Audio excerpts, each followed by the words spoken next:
کے پردے میں نشانات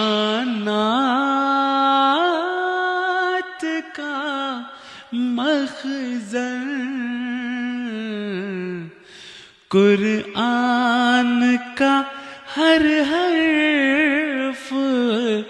کرامات کا مخزن۔ اعوذ باللہ من الشیطان الرجیم، بسم اللہ الرحمن الرحیم۔ فلا وربک لا یؤمنون حتی یحکموک فیما شجر بینہم ثم لا یجدوا فی انفسہم حرجا مما قضیت ویسلموا تسلیما۔ اللہم صلی علی محمد وعلی آل محمد کما صلیت علی ابراہیم وعلی آل ابراہیم انک حمید مجید۔ اللہم بارک علی محمد وعلی آل محمد کما بارکت علی ابراہیم وعلی آل ابراہیم انک حمید مجید۔ سامعین کرام، اس پروگرام کے ذریعے ہم یہ سمجھنے کی کوشش کر رہے ہیں کہ مختلف آیات کا شان نزول کیا ہے اور ان کی حقیقت کو حضرت مسیح موعود علیہ السلام اور ان کے خلفاء نے کس رنگ میں ہمیں سمجھانے کی کوشش کی ہے۔ یہ جو آیت میں نے ابھی آپ کی خدمت میں پیش کی ہے، اس کا ترجمہ یہ ہے کہ تیرے رب کی قسم وہ کبھی ایمان نہیں لا سکتے جب تک وہ تجھے ان امور میں منصف نہ بنا لیں جن میں ان کے درمیان جھگڑا ہوا ہے، پھر تو جو بھی فیصلہ کرے اس کے متعلق وہ اپنے دلوں میں کوئی تنگی نہ پائیں اور کامل فرمانبرداری اختیار کریں۔ بعض مفسرین نے اس آیت کے شان نزول میں حضرت عمر رضی اللہ تعالیٰ عنہ کے ایک واقعے کو پیش کیا ہے۔ وہ واقعہ یہ ہے کہ حضرت وسلم کے زمانے میں ایک شخص آیا اور اس نے حضرت صلی اللہ علیہ وسلم سے فیصلہ کروانا چاہا، اور دراصل دو آدمیوں کے درمیان جھگڑا ہوا تھا۔ اس حوالے سے اس کا تذکرہ ملتا ہے، اور یہ جو تذکرہ ہے یہ مختلف روایات میں موجود ہے، اور خاص طور پر قاضی ایاز نے اپنی جو کتاب ہے شفا اس میں بھی اس کا ذکر کیا ہے، اور اسی طرح امام ابن تیمیہ نے الصارم المسلول علی شاتم الرسول اس میں بھی اس روایت کا تذکرہ کیا ہے۔ روایت یہ ہے، کہتے ہیں کہ دو آدمیوں کے درمیان جھگڑا ہوا اور انہوں نے اب وہ جھگڑا حضرت محمد صلی اللہ علیہ وسلم کی خدمت میں پیش کیا اور آپ سے فیصلہ چاہا۔ حضرت صلی اللہ علیہ وسلم نے جو فیصلہ فرمایا وہ ایک شخص نے ان میں سے اس فیصلے کو قبول نہیں کیا۔ اس نے کہا کہ میں وسلم کے اس فیصلے سے راضی نہیں ہوں، اس لیے ہم دونوں حضرت ابوبکر رضی اللہ تعالیٰ عنہ سے جا کے فیصلہ کرواتے ہیں۔ جب حضرت ابوبکر رضی اللہ تعالیٰ عنہ کے پاس وہ دونوں گئے اور انہوں نے یہ بھی بتایا کہ حضرت صلی اللہ علیہ وسلم نے فیصلہ فرما دیا تھا، تو اس پر حضرت ابوبکر صدیق رضی اللہ تعالیٰ عنہ نے فرمایا کہ جو فیصلہ وسلم نے فرما دیا ہے تو میں اس کے خلاف کیسے کر سکتا ہوں۔ اس کے بعد وہ دوسرا شخص جو نہیں ماننا تھا اس نے کہا کہ میں نے وہ والا فیصلہ بھی نہیں ماننا، چلو عمر رضی اللہ تعالیٰ عنہ کے پاس چلتے ہیں۔ چنانچہ ذکر ملتا ہے کہ وہ حضرت عمر رضی اللہ تعالیٰ عنہ کے پاس گئے اور جا کر انہوں نے کہا کہ اس طرح ہم نے فیصلہ کروایا تھا وسلم سے، لیکن مجھے لگتا ہے کہ وسلم نے درست فیصلہ نہیں کیا۔ جب حضرت عمر رضی اللہ تعالیٰ عنہ کو پوری بات پتہ لگی تو آپ نے تصدیق کے طور پہ دوسرے شخص سے پوچھا کہ کیا واقعی ایسا ہے؟ اس پر اس نے کہا کہ اسی طرح ہی ہے۔ اس پر حضرت عمر رضی اللہ تعالیٰ نے فرمایا کہ ٹھہرو ذرا، میں گھر جاتا ہوں۔ گھر گئے، تلوار لٹک رہی تھی، تلوار لے کر آئے اور ننگی تلوار کے ساتھ ہی اس شخص کی جس نے وسلم کا فیصلہ نہیں مانا اس کی گردن اڑا دی، اور ساتھ ہی کہا کہ یہ میں فیصلہ کیا کرتا ہوں جو حضرت صلی اللہ علیہ وسلم کے فیصلے کو نہیں مانتا۔ تو یہ واقعات، اس طرح کے واقعات سنائے جاتے ہیں، اور پھر کہتے ہیں کہ اس موقع پر یہ والی آیت نازل ہوئی کہ فلا وربک لا یؤمنون حتی یحکموک فیما شجر بینہم، کہ تیرے رب کی قسم وہ ہرگز کامل ایمان نہیں لا سکتے جب تک کہ وہ تجھے اپنے جھگڑوں میں تجھے حکم نہ بنا لیں اور تیرے فیصلے کو قبول نہ کر لیں۔ تو سامعین کرام، اس طرح کے واقعات سنا کر لوگوں کو اکسایا جاتا ہے، بھڑکایا جاتا ہے کہ توہین رسالت کی یا آنسلم کے فیصلے کو نہ ماننے کی سزا قتل ہے۔ چنانچہ دور حاضر کے جو ایک مولوی ہیں طاہر القادری صاحب، انہوں نے بھی اس واقعہ کا ذکر کیا ہے اور ایک عنوان باندھا ہے اپنی کتاب میں کہ گستاخ رسول کا فیصلہ تلوار فاروقی سے۔ اب دیکھیں کیسا عنوان لگایا کہ گویا کہ گستاخ رسول کا فیصلہ تلوار کرتی ہے، اور اس طرح سے یہ تاثر دینے کی کوشش کی ہے کہ ہر ایسی چیز کا فیصلہ جو حضرت صلی اللہ علیہ وسلم کی گستاخی کرے گا، ہر ایسے شخص کا فیصلہ تلوار کرتی ہے۔ تو اسلام تو ہرگز بھی یہ بات نہیں کرتا، بلکہ وہ طاہر القادری صاحب لکھتے ہیں اکثر مفسرین نے اس آیت کریمہ کی تفسیر میں ایک یہودی اور ایک بشیر نامی منافق کے درمیان جھگڑے کو بیان کیا ہے،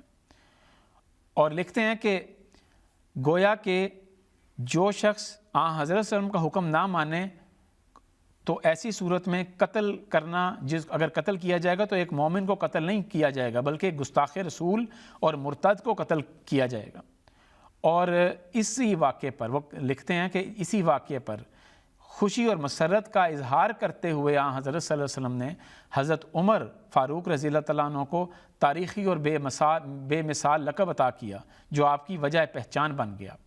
تو وہ عربی بھی اس کی کوٹ کرتے ہیں، کہتے ہیں کہ فقال النبی صلی اللہ علیہ وسلم علی عمر انت الفاروق، گویا فاروق کا لقب جو ہے وہ اس واقعے کی وجہ سے ملا ہے۔ حالانکہ یہ روایت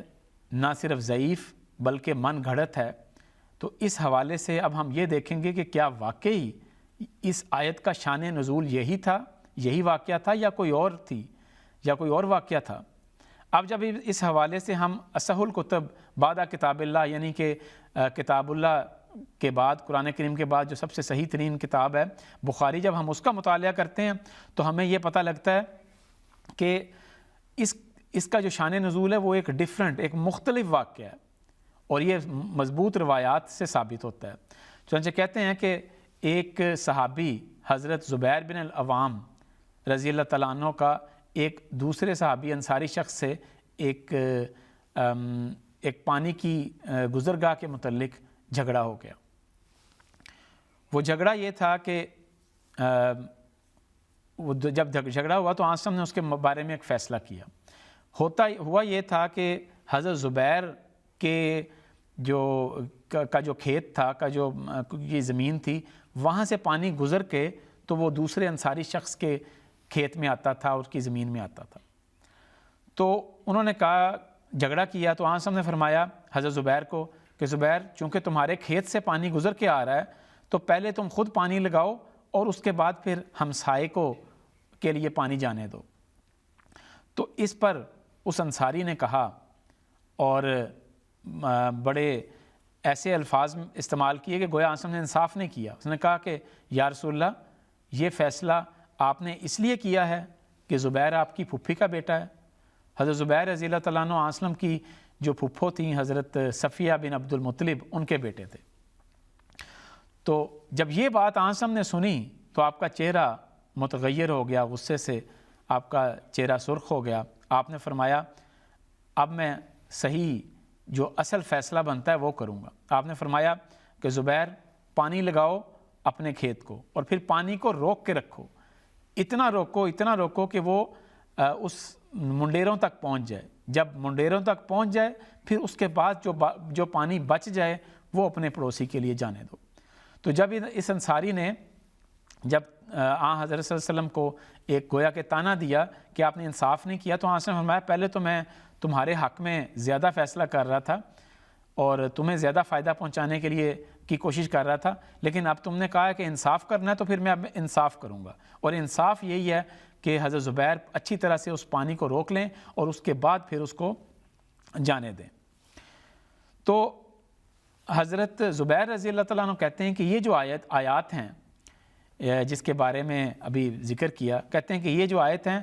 یہ آیات دراصل اس موقع پر اتری تھی کہ یہ تیرے رب کی قسم وہ ہرگز مومن نہیں ہوں گے جب تک کہ وہ تجھے حکم نہ مان لیں ان معاملات میں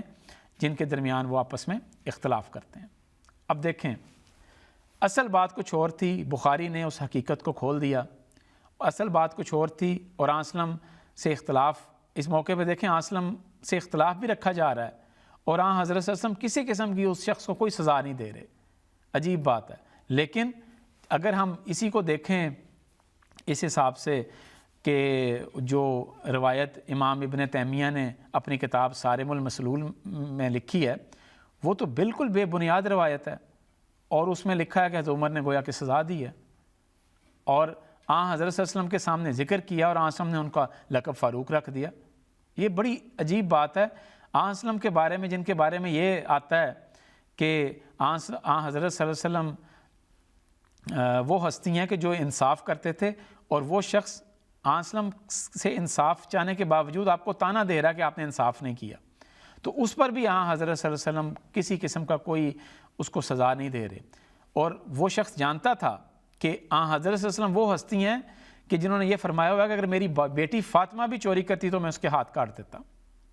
پھر اپنی وفات کے قریب بھی وہ بڑا پیارا واقعہ ہے کہ حضرت صلی اللہ علیہ وسلم نے اعلان فرمایا تھا کہ اگر کسی کو کوئی تکلیف پہنچی تو مجھ سے بدلہ لے لے. تو ایک صحابی نے کہا تھا کہ یا رسول اللہ مجھے تکلیف پہنچی, میں بدلہ لینا چاہتا ہوں. تو حضرت صلی اللہ علیہ وسلم جیسی ہستی تو اپنے لوگوں کو اس بات سے بھی بتاتی ہے کہ اگر کسی کو تکلیف پہنچی تو مجھ سے بدلہ لے لے, یہاں تک انصاف کرنے والی ہستی ہے. تو یہ کہنا کہ وسلم نے گویا کہ نعوذ باللہ انصاف نہیں کیا, یہ تو بالکل ایسی بات ہے کہ جو وسلم کے منصب کے اور وسلم کی عقیدت کے ویسے ہی خلاف ہے. عقیدت رکھنے والا شخص ایسا نہیں کر سکتا. لیکن جب اس شخص نے کی تو وسلم نے اس کو ہرگز سزا نہیں دی. تو آپ کے چہرے پر غصے کے آثار بھی آئے, لیکن آپ نے اس کو قتل کا حکم نہیں دیا. اب ہم یہ دیکھتے ہیں کہ کیا واقعی جب کوئی رسول کریم صلی اللہ علیہ وسلم کے فیصلے کو نہ مانے تو کیا اس کی سزا واقعی قتل ہے؟ قرآن کریم میں سے ہرگز یہ ثابت نہیں ہوتا. چنانچہ قرآن کریم کی جو آیت ہے اس میں لکھا ہے کہ وَمَا كَانَ لِمُؤْمِنٍ وَلَا مُؤْمِنَةٍ إِذَا قَضَى اللَّهُ وَرَسُولُهُ أَمْرًا أَن يَكُونَ لَهُمُ الْخِيَرَةُ مِنْ أَمْرِهِمْ, کہ کسی مومن مرد اور کسی مومن عورت کے لیے یہ جائز نہیں ہے کہ جب اللہ اور اس کا رسول کوئی فیصلہ کر دیں کسی معاملے میں تو ان کے پاس کوئی آپشن رہ جائے, کوئی اختیار رہ جائے. اور وَمَن يَعْصِ اللَّهَ وَرَسُولَهُ فَقَدْ ضَلَّ ضَلَالًا مُبِينًا, اور جو اللہ اور اس کے رسول کی نافرمانی کرے گا تو وہ لازماً ایک کھلی گمراہی میں مبتلا ہو گیا ہے. اب یہاں پہ ہرگز نہیں لکھا ہوا کہ وَمَن يَعْصِ اللَّهَ وَرَسُولَهُ, جو اللہ اور اس کے رسول کی نافرمانی کرے گا اس کو قتل کی سزا دی جائے. ہرگز بھی اس آیت میں یہ نہیں لکھا ہوا. پھر دیکھیں اس سے نقصان کیا ہوتا ہے. اس طرح کی روایات جب پیش کی جاتی ہیں تو جب یہ کثرت سے لوگ پیش کرتے ہیں اور کہتے ہیں, اکساتے ہیں لوگوں کو کہ جناب یہ گویا کہ توہین رسالت کی سزا قتل ہے, اس میں یہ غور کرنا چاہیے کہ اس طریقے سے یہ لوگ مخالفین اسلام کو اسلام پر اعتراض کا موقع دیتے ہیں اور خود دیتے ہیں, اور انہی چیزوں کا سہارا لے کر وہ لوگ قرآن کریم اور بانی اسلام کے خلاف حملہ کرتے نظر آتے ہیں, ہرزہ سرائی کرتے ہوئے نظر آتے ہیں. تو یہ اس طرح کی جو روایات ہیں انہوں نے اسلام کو اور قرآن کریم کو اور مسلمانوں کو بہت نقصان پہنچایا, اور یہ نقصان ایسا ہے کہ جس کی وجہ سے تمام عام لوگ بھی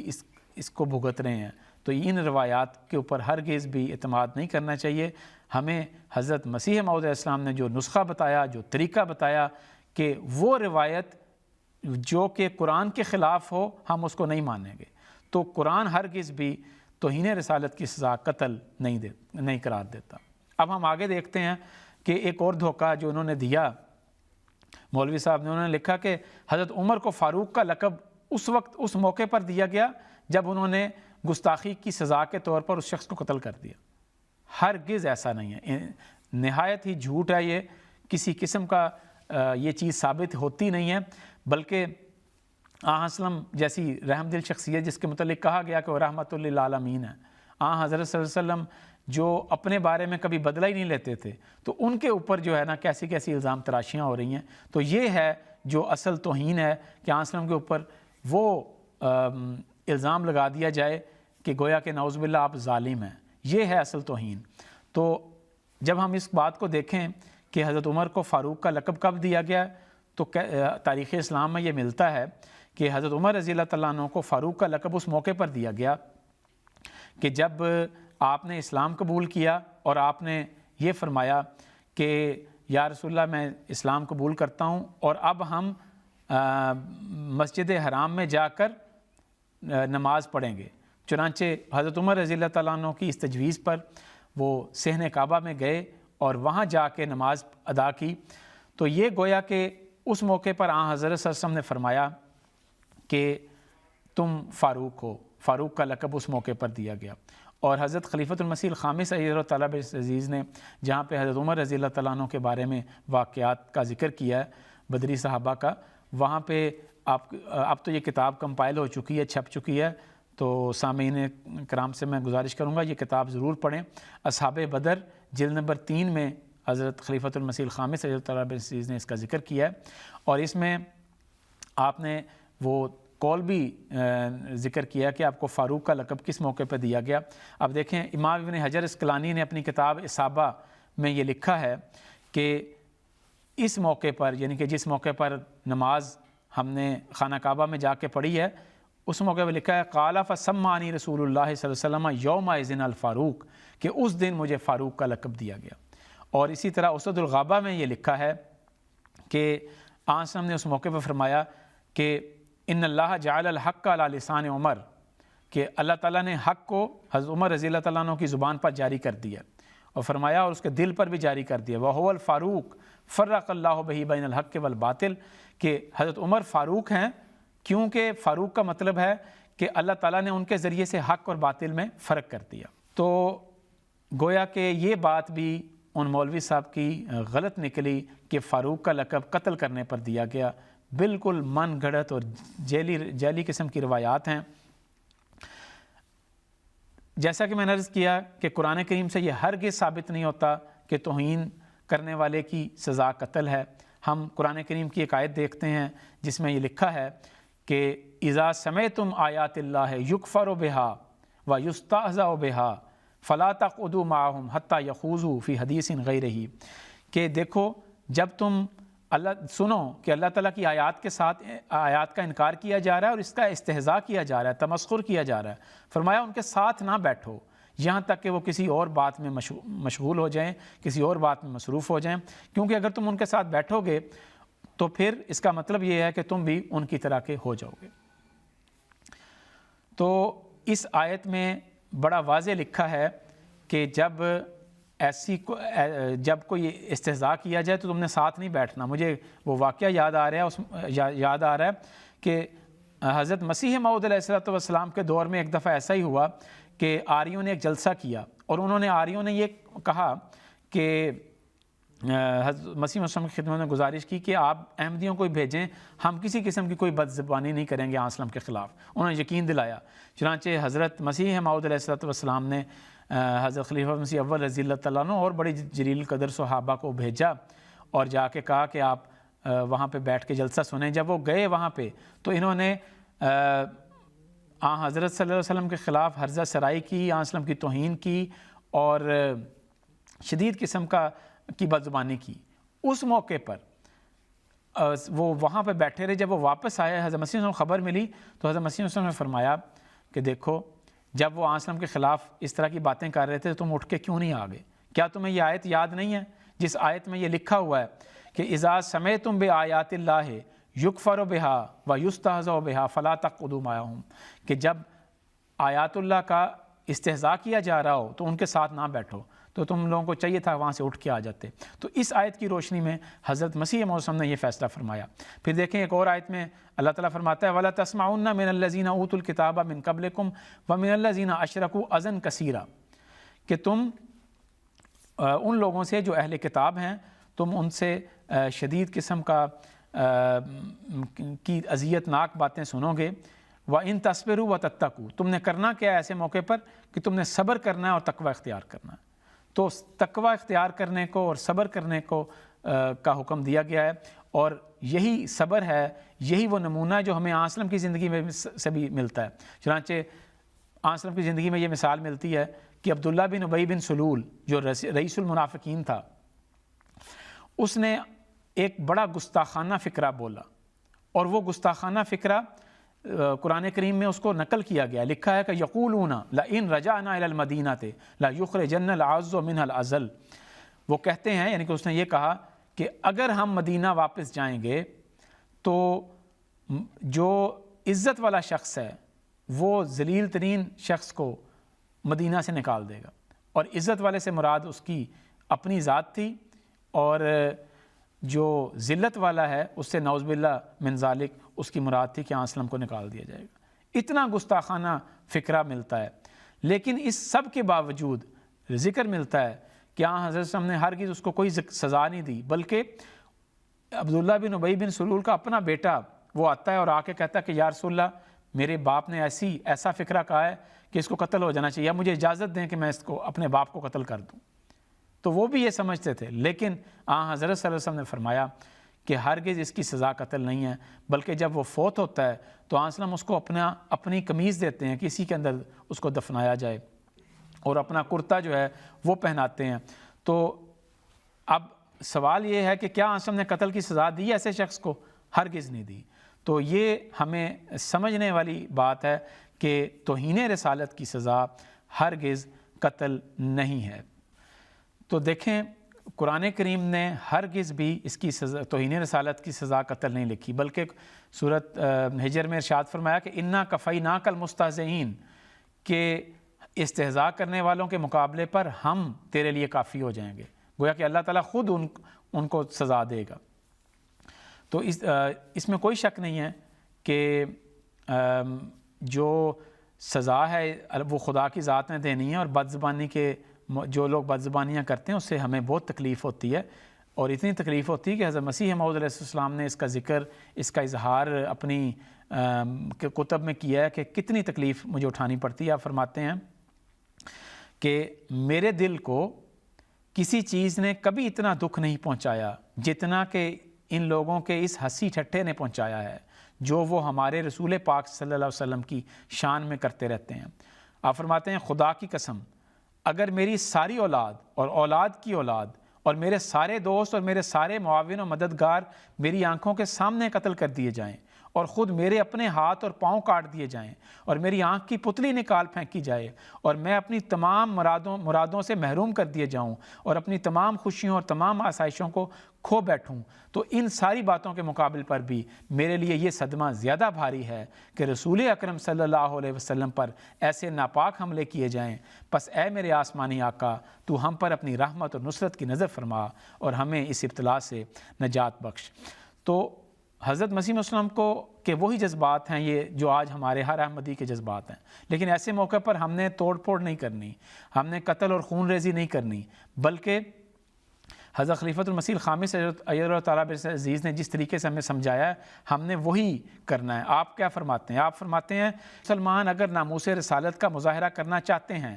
تو اس تقویٰ کو تلاش کریں جو آن حضرت صلی اللہ علیہ وسلم ہم میں پیدا کرنا چاہتے تھے۔ آپ فرماتے ہیں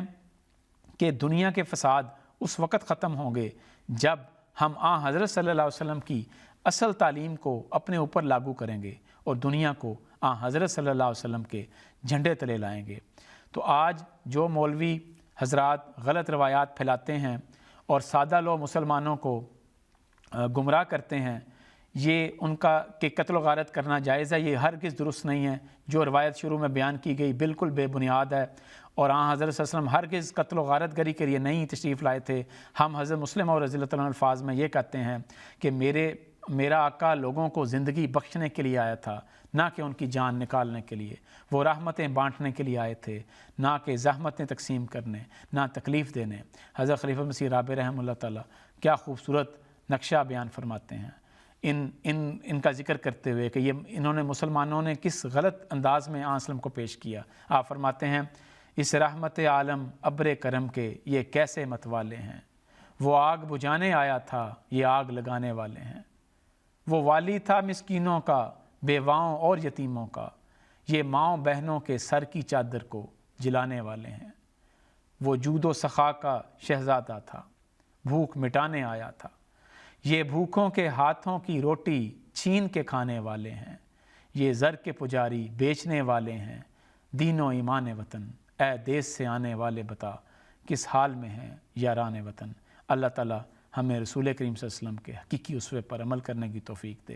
اور ہر اس روایت کو جو قرآن کے خلاف ہے ہم اس روایت پر ہرگز عمل کرنے والے نہ ہوں، بلکہ جو طریق ہمیں حضرت مسیح موعود وسلم اور خلفاء نے بتایا اس کے مطابق عمل کرنے والے ہوں۔ وآخر دعوانا ان الحمد للہ رب العالمین۔